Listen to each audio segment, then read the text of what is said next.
Bahujan Samaj party के राष्ट्रीय अध्यक्ष मायावती न सिर्फ उत्तर प्रदेश की सियासत में बल्कि बिहार की राजनीति से लेकर राजधानी दिल्ली की सियासत में भी खेल करती हुई नजर आ रही हैं। कोशिशें हैं बहुजन समाज पार्टी की कि कैसे भी करके दिल्ली की 7 लोकसभा सीटों पर भी जीत हासिल की जाए। दिल्ली की 7 लोकसभा सीटों पर आम आदमी पार्टी और कांग्रेस मिलकर चुनाव लड़ रही है इस बार। वहीं दूसरी ही तरफ भारतीय जनता पार्टी भी 7 ही सीटों को अपने कब्जे में एक बार फिर से लाने की कोशिश में है। लेकिन बात यहां पर मायावती को लेकर कर ली जाए। मायावती ने बिहार की कई सीटों पर अपने उम्मीदवारों को उतारा, तो वहीं उत्तर प्रदेश की 80 लोकसभा सीटों पर भी दांव खेला है। और ऐसे में दिल्ली की 7 लोकसभा सीटों पर भी हैट्रिक लगाने की कोशिश है। क्या वाकई में जो बसपा का चुनाव चिन्ह जो हाथी है, क्या हैट्रिक लगाते हुए नजर आएगा, या फिर आम आदमी पार्टी और कांग्रेस बाजी मारती हुई नजर आएगी, या फिर यूं कह लिया जाए कि 2019 में जिस तरह से बीजेपी ने जीत हासिल की, एक बार फिर से बीजेपी इस महायुद्ध में जीत हासिल करती हुई देखी जाएगी। हमारे साथ इस वक्त दौलत मौजूद है। दौलत, जिस तरह से आप देख रहे हैं कि मायावती ने 80 लोकसभा सीटों को लेकर दांव खेला है यूपी में, वह किसी भी राजनीतिक दल के साथ नहीं जुड़ी है और अकेले ही वह अपने दम पर चुनाव लड़ रही है। तो सबसे बड़ी बात यहाँ पर यही उठती है, क्या मायावती यूपी, बिहार या फिर यूं कह लिया जाए दिल्ली में खेल खेलने में क्या 10 से 20% भी जीत हासिल करती हुई नजर आ सकती है? बिल्कुल, यहाँ पर हम देख सकते हैं कि बीएसपी का एक वोट बैंक कहीं ना कहीं लोगों में बना हुआ है। कहीं ना कहीं यहाँ पर देखा जाता है कि मायावती की जो पहले राजनीति रही है, हालांकि कई सालों से बीएसपी को इतना समर्थन नहीं मिला, ना ही लोकसभा चुनाव देखा जाए और चाहे विधानसभा चुनाव देखा जाए इतना बूस्ट नहीं मिलता, लेकिन अभी भी कहीं ना कहीं दिल्ली में वो कई लोगों के सामने खड़ी होकर यहाँ पर हम देख सकते हैं कि जो उनके विरोधी हैं यहाँ पर कांप सकते हैं। कहीं ना कहीं उनके वोट प्रतिशत में यहाँ पर बड़ा फर्क नजर आ सकता है, खासकर दिल्ली क्षेत्र में, जहां पर दक्षिण दिल्ली से उनके यहाँ पर जो है प्रत्याशी उतरे हैं। जहां पर देखा जाए तो जनसंख्या के हिसाब से वहां पर दलित वोट बैंक और जिस वोट बैंक को निशाना बीएसपी बनाती है वो भी काफी हद तक यहाँ पर उस वोट बैंक का बोलबाला है। तो ऐसे में कहीं ना कहीं दक्षिण दिल्ली की सीट जो है बीजेपी की ज्यादा खतर नजर आती है। और दूसरी तरफ देखें तो यहाँ पर मनोज तिवारी और कन्हैया कुमार का जो कॉम्पिटिशन है, एकदम कांटे की टक्कर वो मानी जा रही है। और ऐसे में कन्हैया कुमार वो सीट जीतने नजर आ सकते हैं, वो वहां पर मनोज तिवारी के खिलाफ भारी पड़ सकते हैं, क्योंकि मनोज तिवारी मात्र एक ऐसे सांसद हैं जिनको तीसरी बार यहाँ पर टिकट दिया गया है। बाकी 6 सांसद यहाँ पर बीजेपी ने बदले, लेकिन उनको नहीं बदला गया। एंटी इनकम्बेंसी कहीं ना कहीं उनके खिलाफ सच के बोल सकती है और कन्हैया कुमार उनके सामने कांग्रेस या कह लीजिए इंडिया अलायंस की तरफ से एक बहुत अच्छा यहाँ पर ऑप्शन माने जा रहे हैं। यानी इन 2 सीटों पर बड़ा दांव बीजेपी खेलती नजर आएगी और ये दोनों सीटें गंवाती हैं तो कहीं ना कहीं यहाँ पर बड़ा झटका लगेगा। मात्र इस बार 5 या 4 सीटें ही बीजेपी के हाथ में रह जाएंगी। देखिए, बीजेपी के हाथों में आखिरकार कितनी सीटें रहेंगी ये तो वक्त के साथ साथ पता चलेगा, लेकिन यहाँ पर जैसा कि दौलत ने जानकारी दी कि नॉर्थ ईस्ट जो सीट है उस पर देखा जाए तो कड़ा मुकाबला देखने को मिल रहा है। वहीं दूसरी ही तरफ साउथ दिल्ली की बात कर ली जाए तो यहाँ भी अब यहाँ पर यही देखने वाली बात होगी कि बीजेपी बाजी मारेगी या फिर आम आदमी पार्टी या फिर बहुजन समाज पार्टी भी बड़ा खेल खेल देगी। आपको जानकारी दे दें, तकरीबन 20% वोट बैंक है जो एससी समुदाय से आता है और उस 20% वोट बैंक को साधने के प्रयास में मायावती जुटी हुई हैं। आपको जानकारी दे दें कि चांदनी चौक से एडवोकेट अब्दुल कलाम है, साउथ दिल्ली से अब्दुल बासित, वहीं पूर्वी दिल्ली से एडवोकेट राजन पाल है, उत्तर पूर्वी दिल्ली से डॉक्टर अशोक कुमार और नई दिल्ली से सत्य प्रकाश गौतम, उत्तर पश्चिमी दिल्ली से विजय बौद्ध है और पश्चिमी दिल्ली से विशाखा आनंद है। आपको बता दें कि 20% वोटर्स जो है वो एससी समुदाय से हैं और इन 20% वोटर्स को क्या बहुजन समाज पार्टी संभाल पाएगी या फिर नहीं। सबसे पहले यहाँ पर आपको एक खास रिपोर्ट दिखा देते हैं। जनता के बीच जब हम उतरे थे तो ग्राउंड रिपोर्ट पर हमने क्या कुछ देखा, आखिरकार किस तरह से जनता यहाँ पर मोदी के लिए, केजरीवाल के लिए और साथ ही साथ बहुजन समाज पार्टी के लिए अपनी बात रखती हुई नजर आई थी। देखिए जरा। मेरी माने या तो केजरीवाल की सरकार आनी चाहिए। केजरीवाल की सरकार यहाँ पर दिल्ली में एजुकेशन पे तो बहुत बढ़िया काम किया है। अच्छा, फ्री एजुकेशन, माफ कीजिएगा, फ्री योजनाएं जो चल रही हैं उनसे आप पूरी तरीके से सहमत हैं? बिल्कुल जी।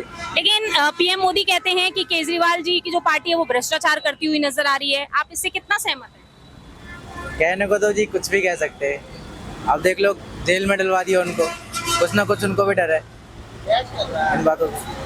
देखिए, केजरीवाल की सरकार को लेकर जिस तरह से यहाँ पर अभी भी तमाम दावे किए जा रहे हैं, यहाँ पर और भी लोगों से सवाल लेना चाहेंगे कि आखिरकार वह क्या कुछ कहना चाहेंगे। अंकल, आप कहाँ से हैं? दिल्ली से?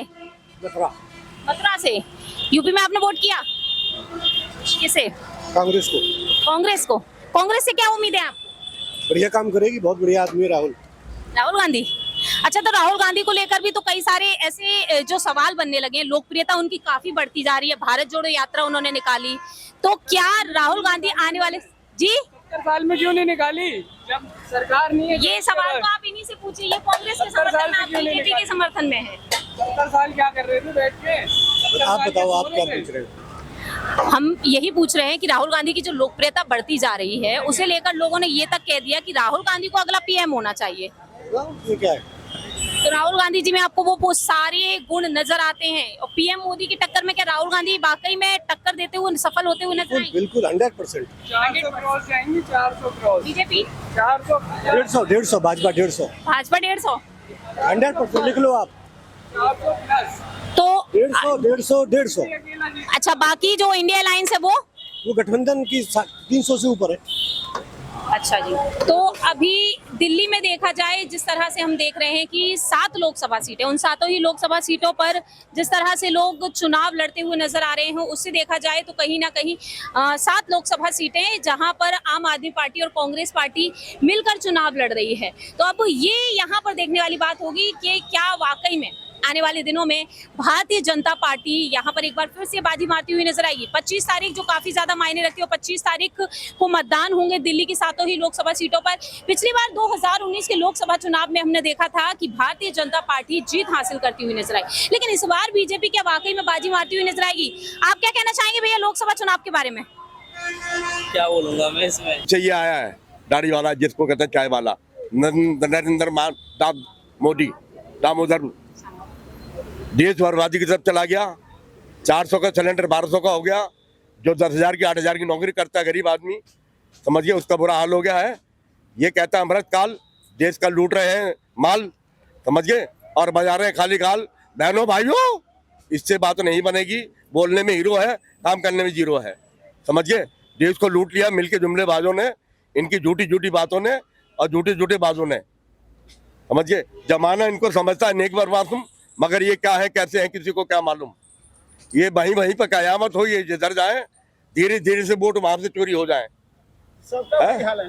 समझ गए। देश को लूट लिया मिलके जुमलेबाजों ने, इससे बात नहीं बनेगी। तिलक लगाने से मोदी की ये गारंटी, मंदिर में बैठ के बजाओ थाली और घंटी, समझिए। देश का बुरा हाल हो गया है। और पहले इसने कर्जी नोटबंदी, और उसके बाद आ गया कोरोना, और जब से आया कोरोना घर घर में हो गया रोना, किराएदार छोड़ के भाग के बिछोना। तो देश बर्बादी की तरफ जा रहा है, ये पब्लिक सब जानती है।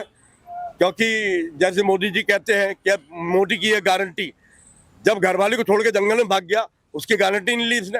ये जुमलेबाज है और कुछ नहीं है। इसकी बातों पब्लिक अब की नहीं आएगी, अब की इसकी दाल नहीं गलेगी, चाहे कितने बजा लिए गाल। इससे अच्छा हमारा केजरीवाल, इसका फैल हो जाएगा अमृतकाल। अब यहाँ पर यही देखना होगा कि आखिरकार जिस तरह से पब्लिक ओपिनियंस हमने देखी हैं, दौलत, जिस तरह से हमने देखा है ग्राउंड रिपोर्ट पर देखा गया है कि बहुजन समाज पार्टी का भी कहीं ना कहीं लोगों ने नाम लिया है। तो दिल्ली नगर निगम में 250 और दिल्ली विधानसभा में 70 सीटों पर चुनाव लड़ती रही है बसपा। क्या इस बार उम्मीदें यहाँ पर हो सकती है कि बहुजन समाज पार्टी खेल बिगाड़ सकती है भारतीय जनता पार्टी, कांग्रेस और आप के गठबंधन का? बिल्कुल, यहाँ पर हम देख सकते हैं कि उनका थोड़ा बहुत वर्चस्व यहाँ पर काम आ सकता है। जो 20% की आपने बात कही, उसमें और भी जो है वोट बैंक जुड़ सकता है कहीं ना कहीं।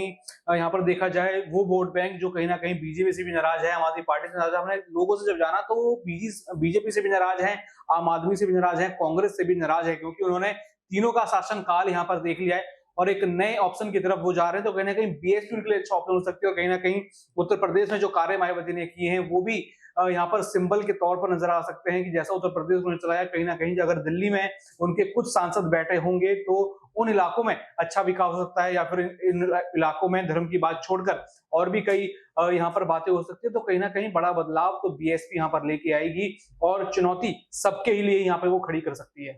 बिल्कुल, अब यही देखना होगा कि आने वाले दिनों में जब 4 जून को नतीजे सामने आएंगे तो आखिरकार बहुजन समाज पार्टी यहाँ पर खेल में जीत हासिल करती हुई नजर आएगी। क्या हाथी यहाँ पर हैट्रिक मारते हुए नजर आएगा? बीजेपी और आम आदमी पार्टी और कांग्रेस को क्या क्या वाकई में कुछ सीटों पर ही हार का सामना करना पड़ सकता है बहुजन समाज पार्टी के सामने या फिर नहीं, क्योंकि मुस्लिम वोट बैंक को भी साधने का प्रयास है।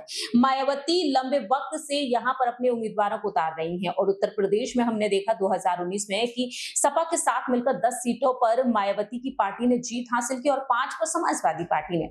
लेकिन इस बार उत्तर प्रदेश में लोकसभा चुनाव में आखिरकार कितनी सीटें बसपा के कब्जे में आएंगी और वहीं दिल्ली की सियासत में कितनी सीटों पर जीत हासिल होगी। 25 मई को दिल्ली की 7 सीटों पर मतदान है। अब देखते हैं 4 जून को जब नतीजे सामने आएंगे तो आखिरकार यहाँ पर जीत कौन सी पार्टी बोलती हुई नजर आएगी।